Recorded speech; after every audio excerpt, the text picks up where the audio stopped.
Sherry, and who? Evan Rodriguez. No.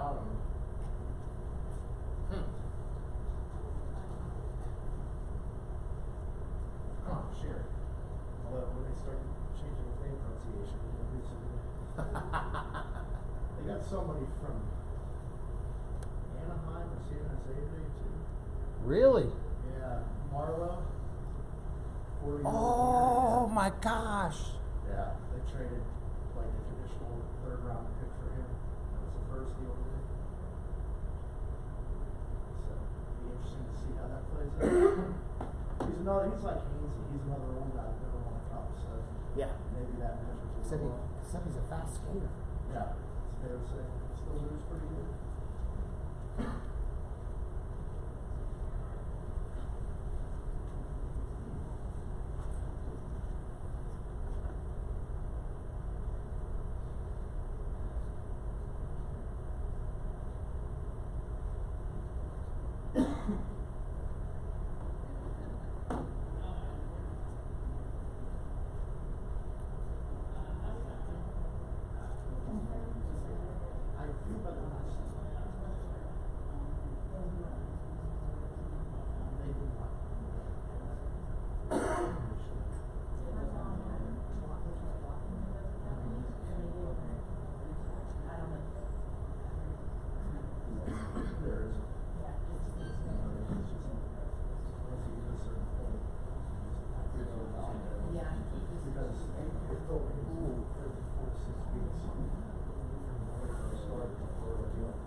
Okay, thank you for being here.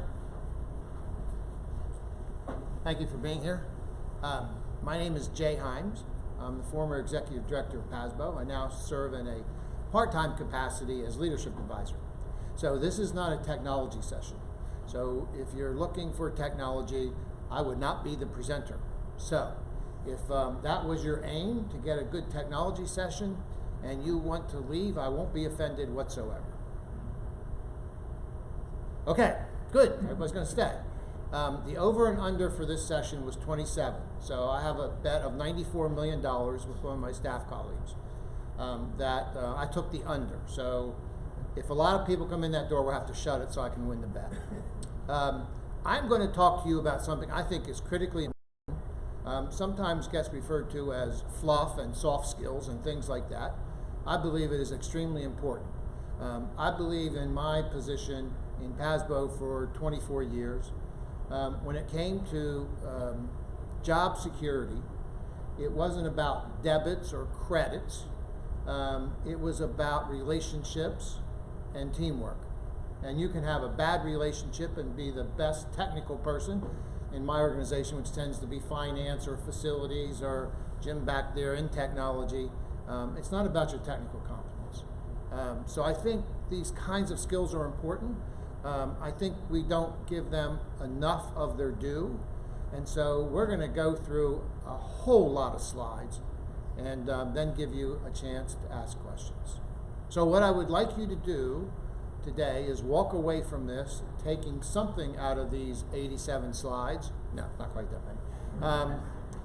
Take something out of this and take it back for your team, because we're going to try to define your team and who they are and what you need to do with them. But work with your team and develop an action plan that says, here's what I'm going to do as a result of spending 55 minutes I'll never get back again listening to Jay Himes talk about leadership. All right, so here we go. Now, the title was an attempt, in sort of a probably awkward way. There is no such thing as a born leader. If you are born, you can be a leader. So naturally, all of you in this room can be. It's not something pre-programmed. It's not DNA. It's human behavior and ability to take some concepts and be able to parlay them into a leadership opportunity for you. It can be anywhere and everywhere. It can be in your family. It can be with your kids, which is challenging leadership most of the time. It can be in your work environment.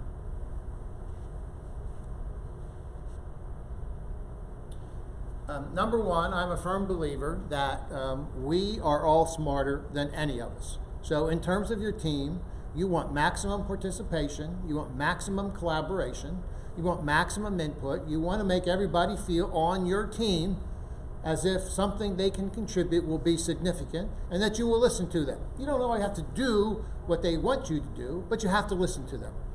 Because I think all voices make us a united voice, make us a better voice, no matter how many people are involved. All right, so in many cases, particularly the type A's, you want to do it yourself. You'll inherit it, you'll wear it, you'll own it, probably to a fault. And so I like to remind people that if the leader could do everything, there would be no need for anybody else to be here. So pick your role, and it should be somewhat around efficiency. Yes, you could probably do a lot of things, but you probably have people that you can have do things for you for which they may even be better qualified, or at least qualified to the extent that you can do something else. All right, so I don't know that I'm all that smart, but I'm smart enough to read a lot of books. And smart people say a lot of good things in a lot of books. And I'm going to start with this guy. Has anybody ever read him before? Patrick Lencioni? Yes? Yeah. Well, once you start, you can't stop. And I say that because I've probably read almost all of those except one. Now, if you really want to hoot, do Death by Meeting. It is the best at showing you what is wrong with every meeting you've ever been to. But Patrick Lencioni writes in fables. It's like a PhD level comic book, okay? It's a storytelling. It's not heavy. It's probably 60 or 70 pages in most cases. You can read it in one day because you got to get through the whole fable before he tells you what's important about the fable. But he is excellent to read, and some of these things, I believe, can be taken to the bank just as is. You don't need to do a lot of interpretation. You don't need to do a lot of what-ifing with it. It's just take it on face value. This did I skip ahead? Yeah. This is the 5 dysfunctions of a team. Again, easy read, quick. I would do it. Because every team can be dysfunctional and likely is to some degree.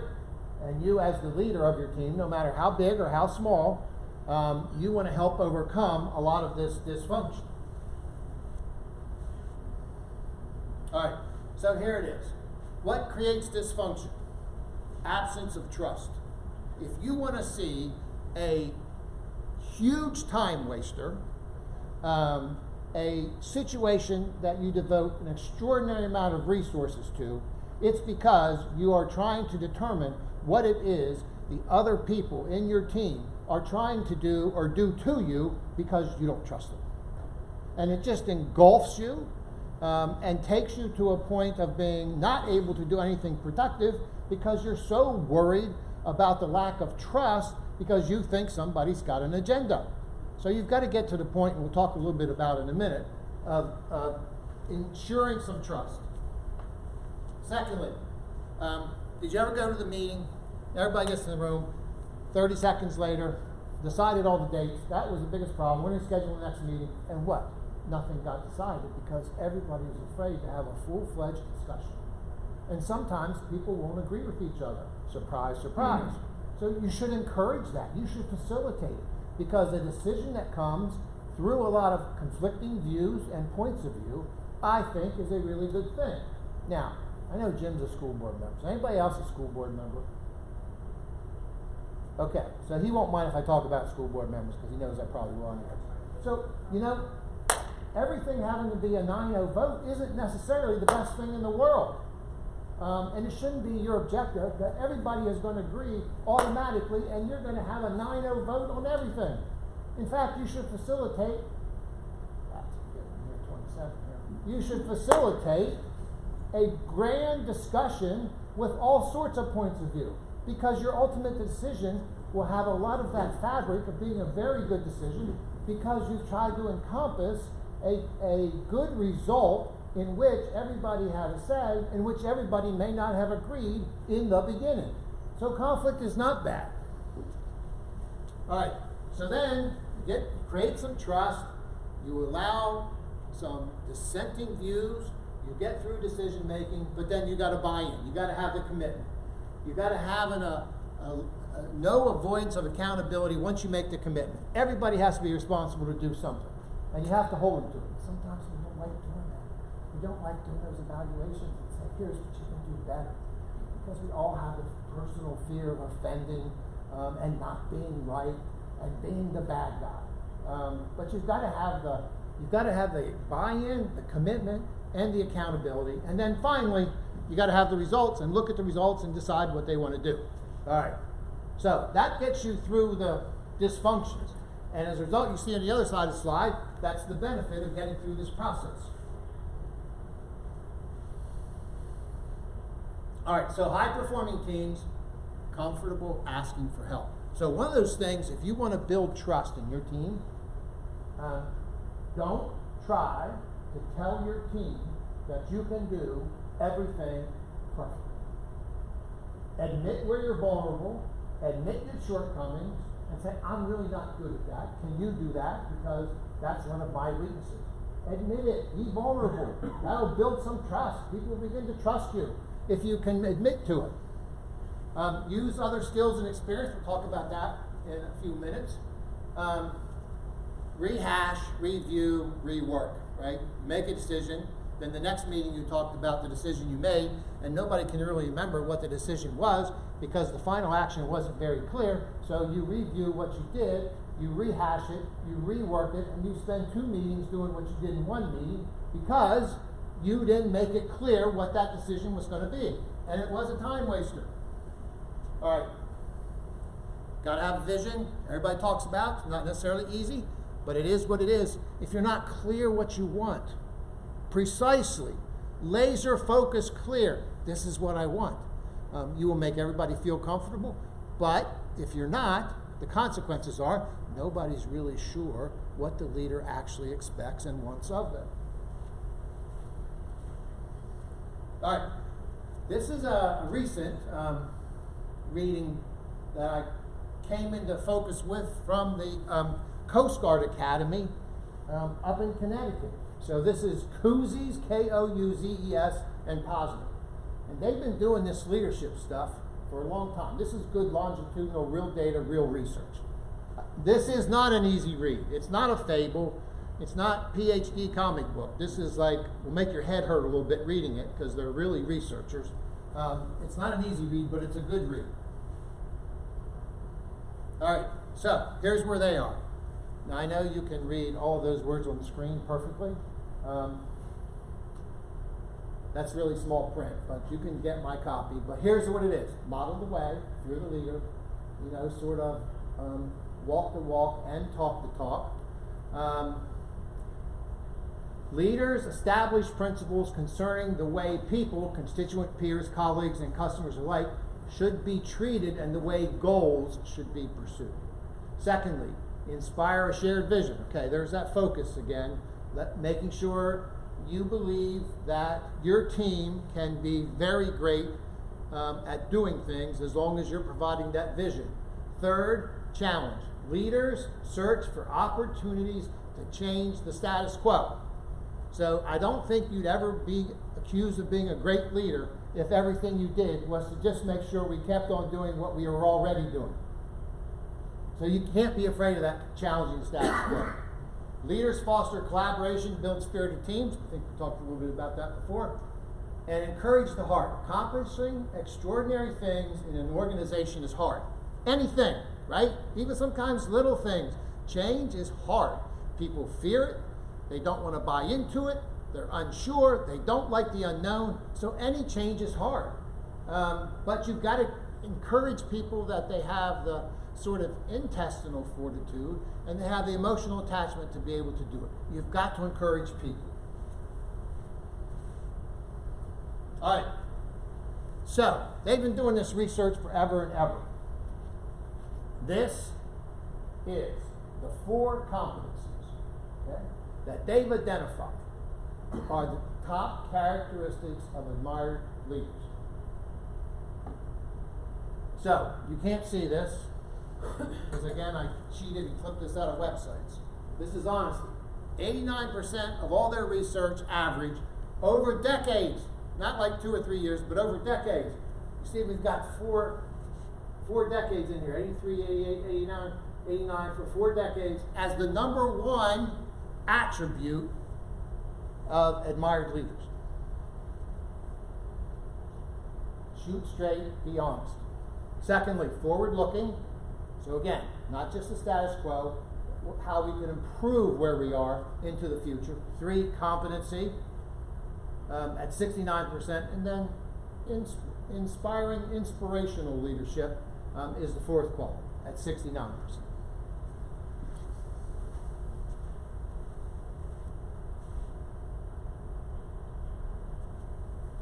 All right, these are the other attributes identified in the research over several decades. Intelligence, broad-minded, fair-minded, dependable, etc., etc.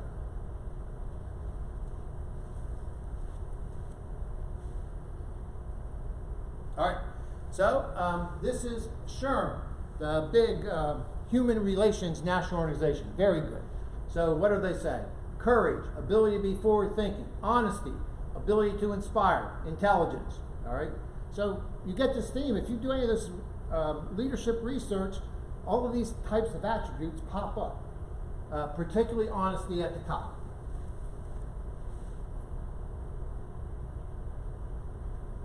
All right. We're going to go through a couple of team exercises. This is one. So, You said you have this, correct? yep, you can. All right, so we're going to do this real quick. So take this, you get 3, 2, 1 options. Teams identified. Now, the first thing you have to do is decide which team you're going to pick. You're going to pick your admin team, you're going to pick a project team, you pick your team, and do this little assessment. 5 minutes, it's not hard. Don't overthink it.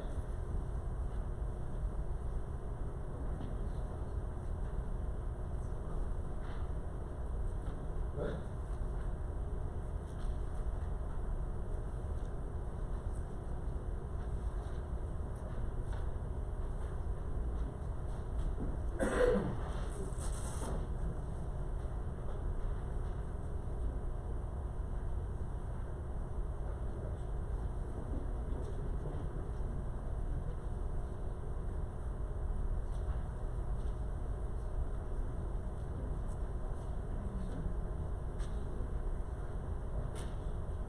Everybody got one?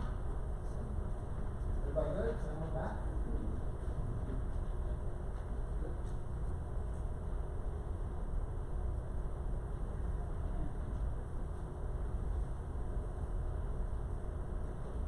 Can't be at a conference not have a pen for crying out loud.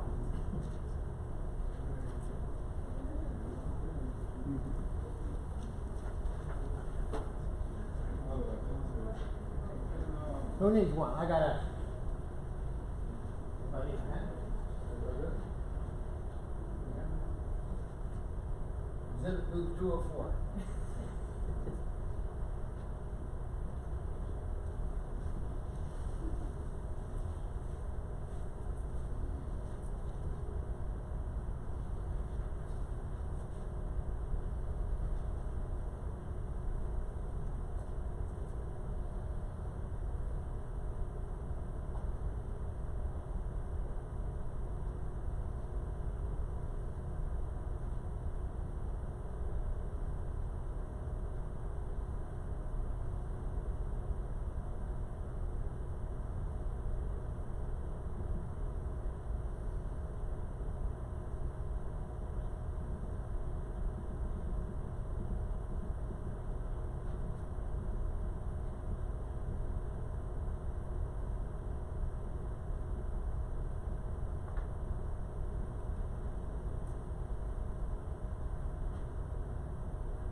Okay, everybody good?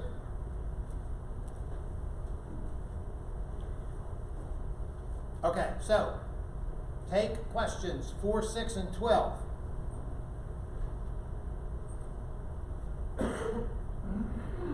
So add up the number in your response of statements 4, 6, and 12 and add them up.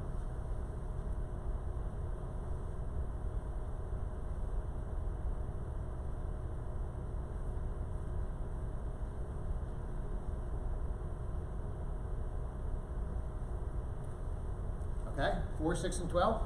Sum of?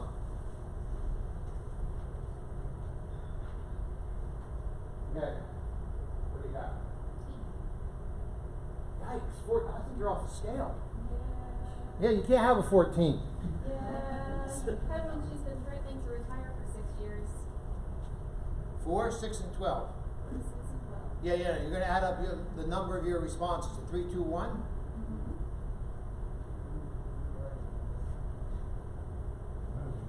Are we giving each person or just one, two? Each answer. A 3, 2, or 1. Not each person honors. Oh, no. Okay, you got it. Okay. Okay. All right, you're going to have to, that's a read. What do you got? 7. Jim, what do you got? 4. Ooh. Okay, who else? 4. Yikes. Okay. Maybe you came to the right place. All right, so here's what the key says. A score of 8 or 9 is probable indication that the dysfunction is not a problem for your team. An 8 or a 9. 6 or 7 indicates the dysfunction could be a problem. 3 to 5, that the dysfunction needs to be immediately addressed.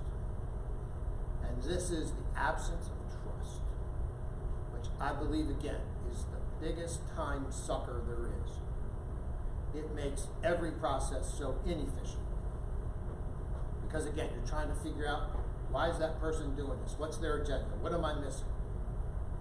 And you need that trust. All right, so let me give you the rest of the key. We won't do them all. 1, 7, and 10 is fear of conflict. 3, 8, and 13, lack of commitment.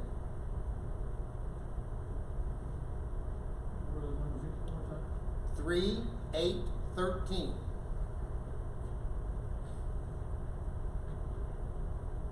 2, 11, and 14 is the measurement of avoidance of accountability.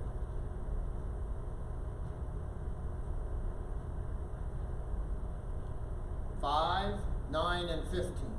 5, 9, and 15. Inattention to results.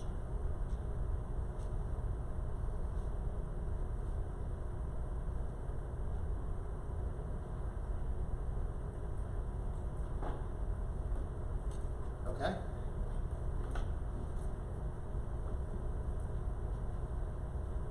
What was the second one we got to do? Second category, 1, 7, and 10 is fear of conflict.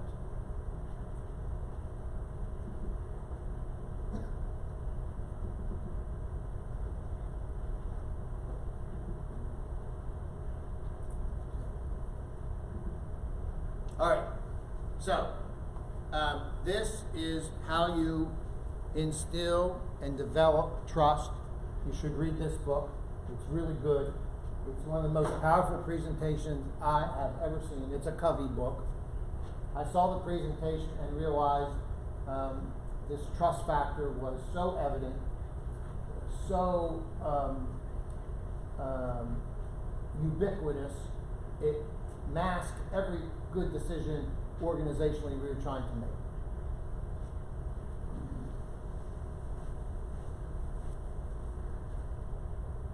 So, I believe trust is a competency, and 13 behaviors you can model include talking straight, demonstrate respect, and create transparency. And you get the rest of the list here. I believe it is absolutely a leadership competency. Okay. I'm going to give you what I believe is the number one institution where there is no trust, and it becomes absolutely clear all the time. How about that place? About you can't see it, sorry. There. It's Pennsylvania capital, my home city. I've lived there for 65 years. That is an institution where trust does not exist. It's politics at its best because why? Because there's no trust. So nobody, I would think, would say that our legislative body, our General Assembly, works at a very high level and institutes a lot of leadership skills because there's such a predominance of trust. Far from it. It is the opposite. Okay, so how about this? All right, how about at an educational level? How about at a school level? What do you think? Any examples? Yeah, how about that? Who said that? Good, well done. Yeah. This, of course, is just hypothetical, right? I mean, that would never be a minority-majority issue. Yeah, yeah, okay. Yeah, how about that? Anybody feel their school board maybe distrusts you as a member of the administrative team or a teacher in the classroom? Maybe. Oh. Anybody in their bargaining unit? Anybody in their negotiations team, whether with the bargaining unit or on the management side? Yeah. How's that go, Jim? It actually hasn't gone too bad. Good. Well, because why? Well, I think partly because everybody understands the budget constraints that there are, you know, and recognizes that there's a little bit of give and take on both sides. So reasonable expectations, and is there some mutual respect in the room? Well, there has to be. I mean, otherwise we just did an Act 93 agreement in one session. Nice, nice.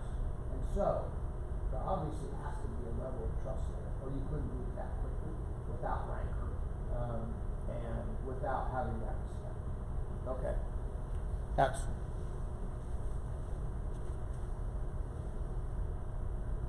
Anybody seen this one? Hi, I'm your new superintendent. So there's two assistants, one in my job. That can go badly sometimes. Yes? All right, more books. Good to Great Jim Collins. It's not exactly new, but there's some good, get the right people on the bus. He would argue, in your team, it shouldn't matter what they really do. You write this job description and say, they should have these certifications, they should be able to do this technology. He argues, make sure the person's right, not their credentials. Because if you got the right person, they can do the content. More important to have the right people than have the right competencies. And he said you should do this very deliberative and very well thought out.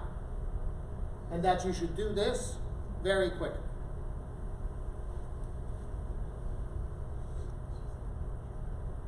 All right. I believe in this too. If you're the smartest person in the room, you're in the wrong room. People around you will make you not only look good, they'll make you a better leader, and they'll make you a smarter person. Because how about this? It doesn't make sense to hire smart people, then tell them what to do.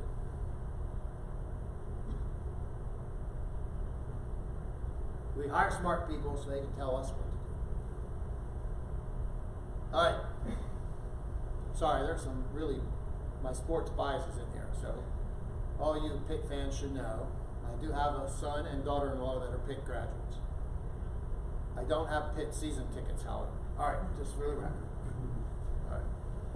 Are you asking for those? Is that what you're No. Okay. Well, yeah, I've done that. I've done that for Penn State away games at Pittsburgh. All right, so this guy is one of these, he sounds like he just came in off the farm from Tennessee. But he is a smart guy, Marshall Goldsmith, a really smart guy, and he makes this very simple point. Do professional athletes, the highest performing professional athletes, have a coach? Yeah, they have a team coach, but does Tiger Woods have a swing coach? Yeah, like I'm nearly the best golfer in the world, at least one time, but I have a swing coach. And like, this whole coach thing can be really important, and Marshall Goldsmith is the epitome of everybody should have a coach. Because you should have somebody that can tell you, hey, you're really stinking up the joint today. And here's where you need to improve, and do it without a lot of, again, animosity or diversity or anything else. You just say, all right, as a colleague, I am telling you this is a shortcoming I see, maybe you could work on it. So we could coach each other. So he's got any number of books. This coaching thing is big on his priority. He says, you should do the best as a leader and a coach of your team by one, did I do my best to fill in the blank every day? Ask you that no matter what the circumstance, no matter what the situation, did I do my best? If it was at your staff meeting, if it was at some project meeting, no matter what, did you do your best? Did you set clear goals? Again, that forward-looking vision thing. Did you make progress achieving your goals? Did you find meaning in those goals? Or were they just perfunctory, this is what we do every day, and this is how we do it? So, if you want to watch him do some very, again, pretty straightforward kinds of things, he's unbelievably straightforward, uncomplicated, but a really smart guy. All right, now, let's talk about, so I am in a mixed marriage. I grew up an Eagles fan. My wife is from Butler. So we have a mutual accommodation during football season. If the Steelers and Eagles are both playing, she gets the upstairs good TV, and I go down in the basement. All right, that's sort of how that works. All right, so when you're working with your team, and you're in this kind of mode, what happens in the communications process in this kind of environment?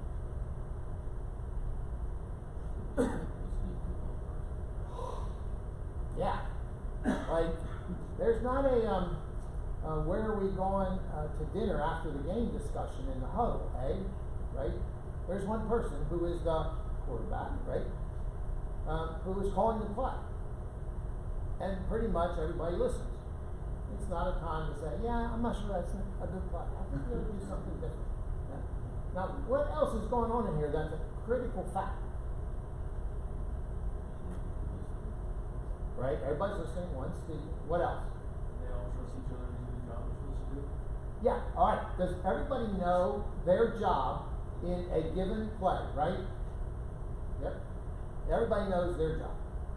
Is there any question about the language or the semantics or what means what, right? Everybody knows how to playbook. Everybody knows exactly what to do, right? Okay. What's the other critical factor?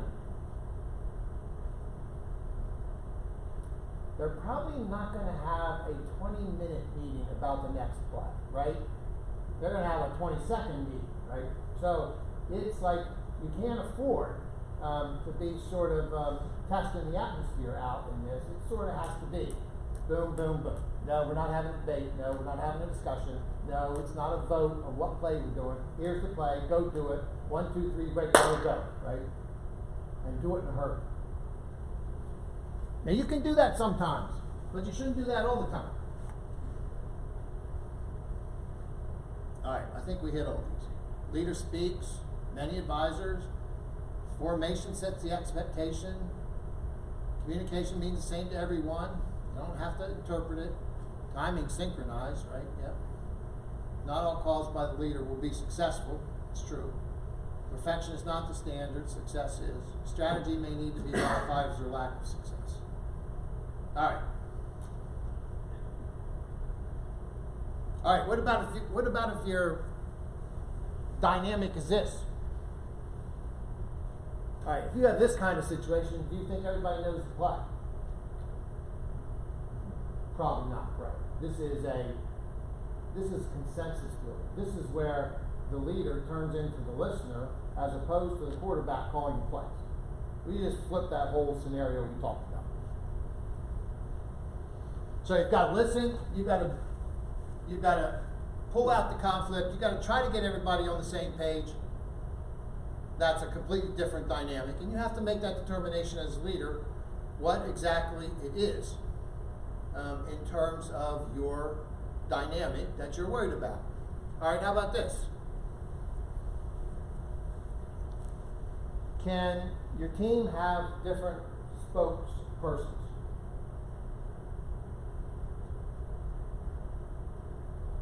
Yes, not ordinary necessarily, but you can have this.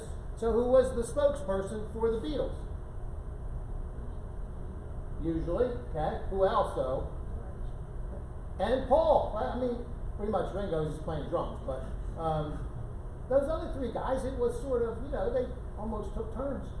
Nobody was sort of designated the person, so you can let people lead. You can enable them in power as long as you keep on the same page.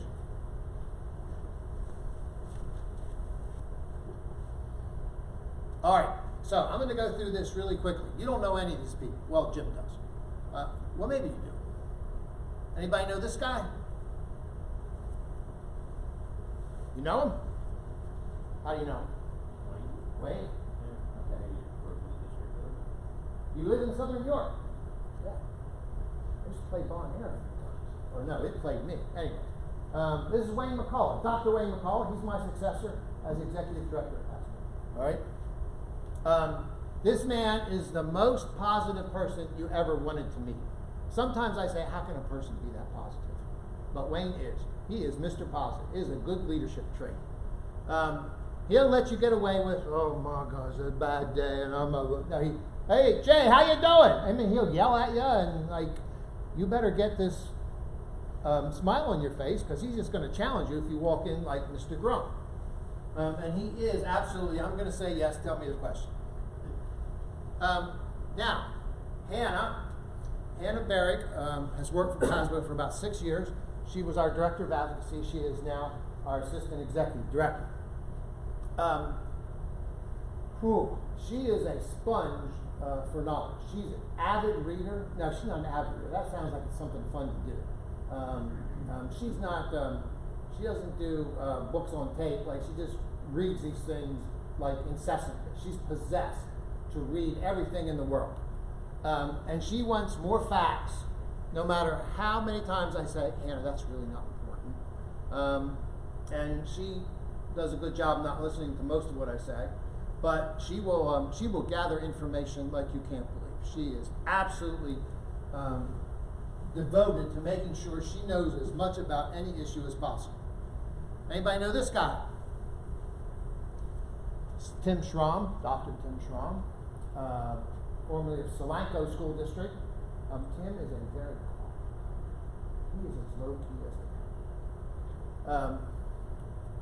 He also is a voracious reader. He has given me as many books as I probably have read in my lifetime. And then he gives them to you and then says, did you read that book yet? So it's hard to get away from him. He just will absolutely challenge you. And the good part is, most of the time he gives you the books that he read, so you can get his notes out of the margin, which at least makes it conversational sometimes if I'm trying to think my way through the fact I didn't read the whole book. All right. But Tim is very low-key, so kind, so respectful. Now, he's not a wimp or a pushover. He's got that good Pennsylvania Dutch every once in a while, yeah, I'm not doing that, I'm doing this. But great guy. Anybody know this guy? Chuck Linderman. He was the former Director of Finance for Great Valley School District in Chester County. Chuck, without question, was always a proponent of his staff. He let his staff take all the credit for everything they did. Sometimes I probably think they probably did deserve it, but he would give them plaudits like he couldn't believe. And celebrated it all the time. Anybody know this guy? Stan Whistler, formerly of Montgomery County Intermediate Unit. He was their CFO. Stan's low-key and quiet. Very low-key and quiet. He's just written a book called Words Matter. And again, recently retired. So you can be low-key and still be a great leader. This is Jan Klein, formerly CFO at Mount Lebanon. Jan was president of PASBO probably 2008, 9, 10. She had a very sad family situation with her father suffering from cancer. Jan would come in, we'd have a board meeting, so she'd drive in from Mount Lebanon, so 4 hours, have a 4-hour board meeting, turn around and drive home because she didn't want to be away from her father with cancer.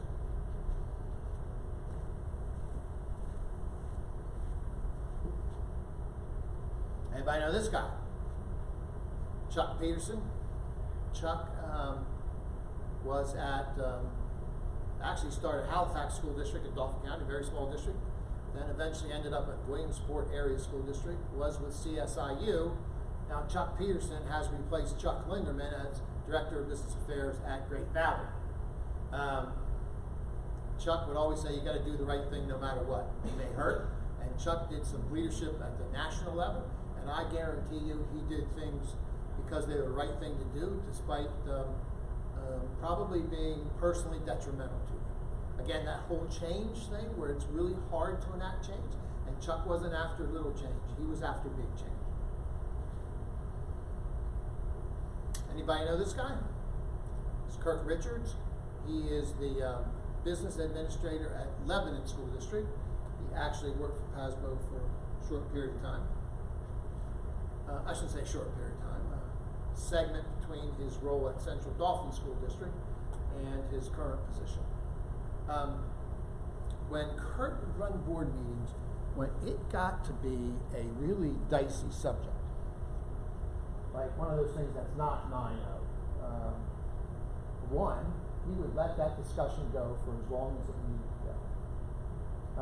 Now, one of the things I was told in 1996 when I got hired is we didn't want to have long board meetings. So I was told by the then president, Roberta Hartzell out of Chichester in Delaware County, that I was to put a time by every agenda item. It's like, yeah, that's going to work, he said. So we did it, and it worked, and at least until about 9 months ago, and maybe even now, every agenda item for a PASBO board meeting has a time limit. Sometimes it's, a little touch and go. We go over, maybe sometimes we go under, and we always get to the end of the meeting by the time we said we're going to get to the end of the meeting. But anyways, Kurt would let that discussion, if he thought it was an important issue to get, and he wouldn't let those who were the loudest at the table dictate the decision. He would let everybody speak voluntarily, and he'd go around the table and pick out everybody who hadn't spoken and say, it's important that we know your views on this. Now, again, not to cross over to Lencioni's Death by Meeting, but one thing you learn in Death by Meeting is if you've got introverts on your team, they're not comfortable all the time with an immediate reaction. They want to hear it, then they're going to go back to their office, chew on it, look at it, inside out it, upside down it, and then when you have a second meeting, they'll tell you the answer to anything you asked them at the first meeting. That's just their preferred process. But when you're going to make a decision, there's no opportunity to come back to the next meeting, so Kurt would make sure everybody spoke. And once we had the discussion started, even those who are least likely to have the comments, he made it clear everybody was expected to comment, and it worked well.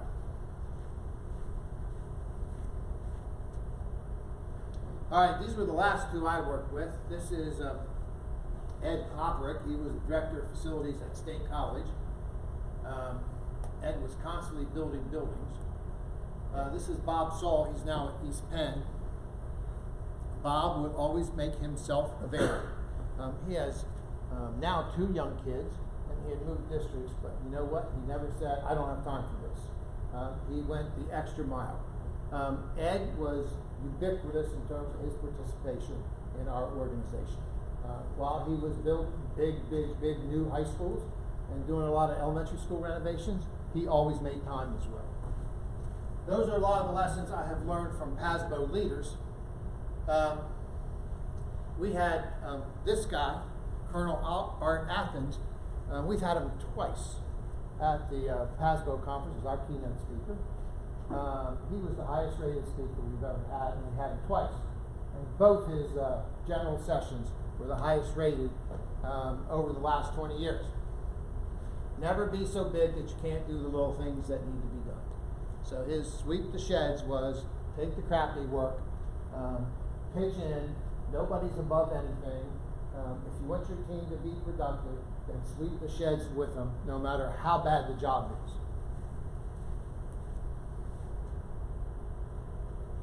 All right, how are we doing for time? Okay.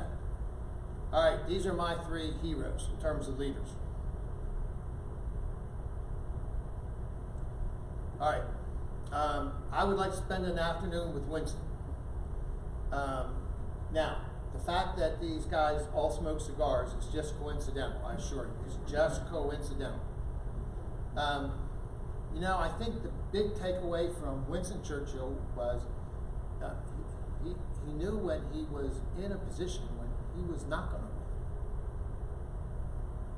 win. And he faced difficult decisions from a military history standpoint that said, "Ooh, this is bad strategy. We're sort of cooked here," and able to rework and get it done. There's some quotes, and again, you can read those at your leisure. Does anybody know who this guy is?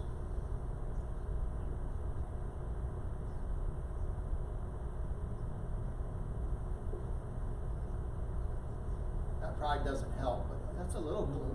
Yes, it is. It is Milton Hershey.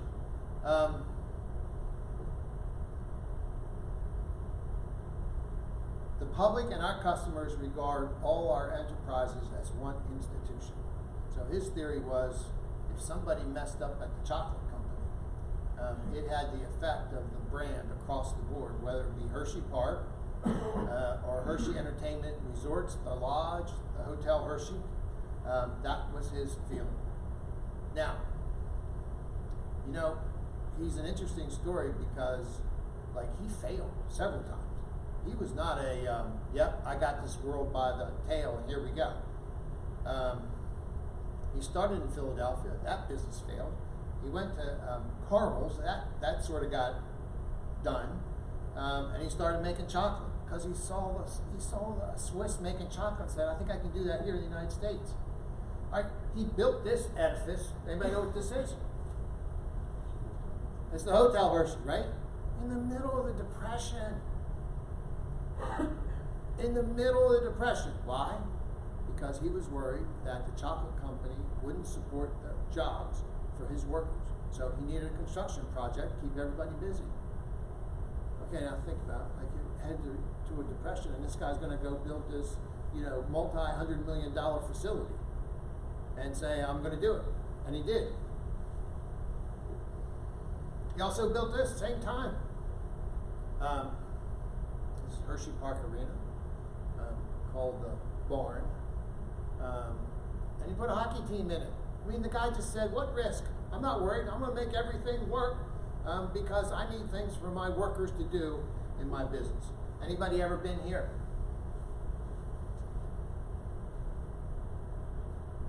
That's the Milton Hershey School.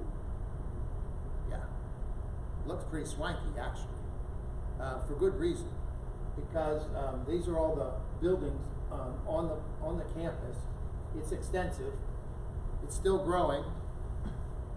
Took one of the nicest golf courses in central Pennsylvania and made it more housing. Ouch. All right, now, Milton Hershey decided like he was gonna have the chocolate company be the economic engine for the school. Okay?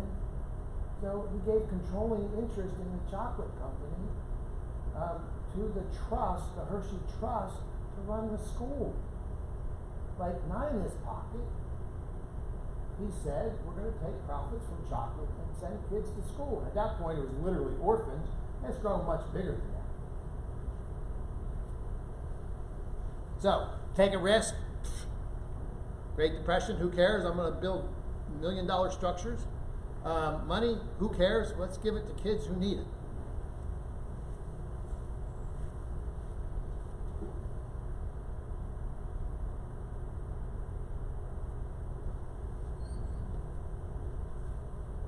These are the Roonies playing for the Wheeling Stogies.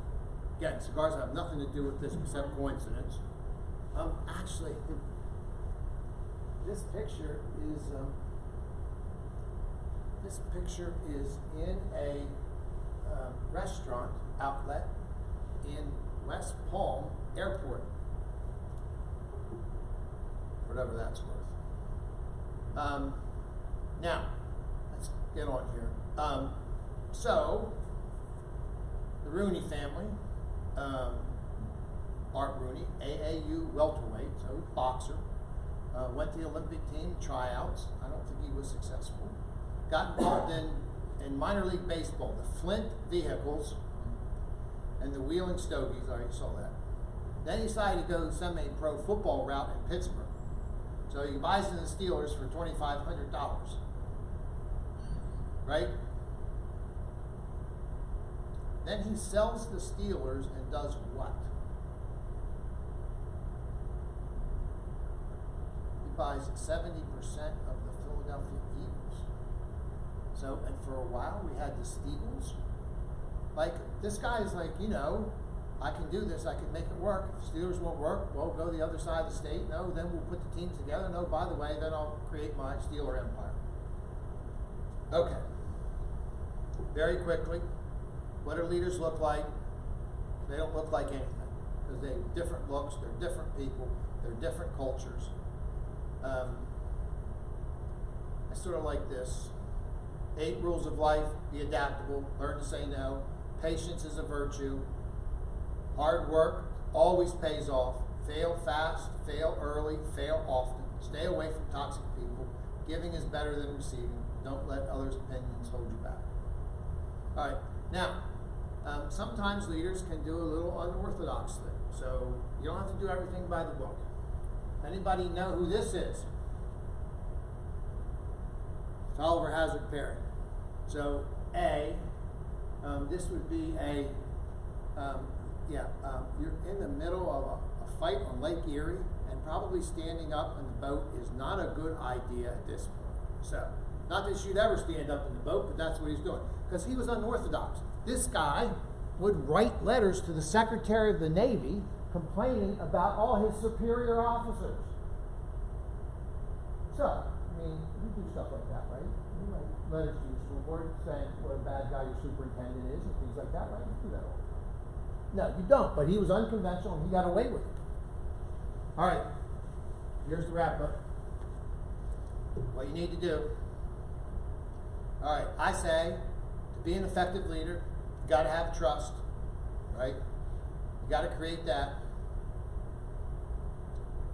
You got to be responsible for culture. You are the culture caretaker of your team, and to a limited degree, and part of your organization. And sometimes changing culture is the worst possible thing you can try to do. And sometimes you got to change people to change culture. This is important work. You've got to be a good leader. Again, I think it may be more important than technical competence in a lot of ways. It's not a straight line. It's all about relationships, right? Relationships are up or down, right? Everybody's marriage isn't perfect every day. I'm pretty sure that's a safe statement. And more importantly with the team, spend some time with them. Have a discussion. Talk to them. Let them talk. I believe you don't start solving problems until you start having a discussion.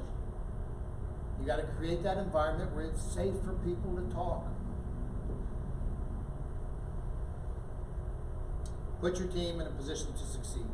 Now, I gave you a little team exercise there. You could give that to your teams. Here's some other stuff. This is Marcus Buckingham strength stuff. So we did this as a staff. And so this is who came out with what attributes. And so this yellow represents all the holes we had. Like we had nobody with any of this checked off in their competencies.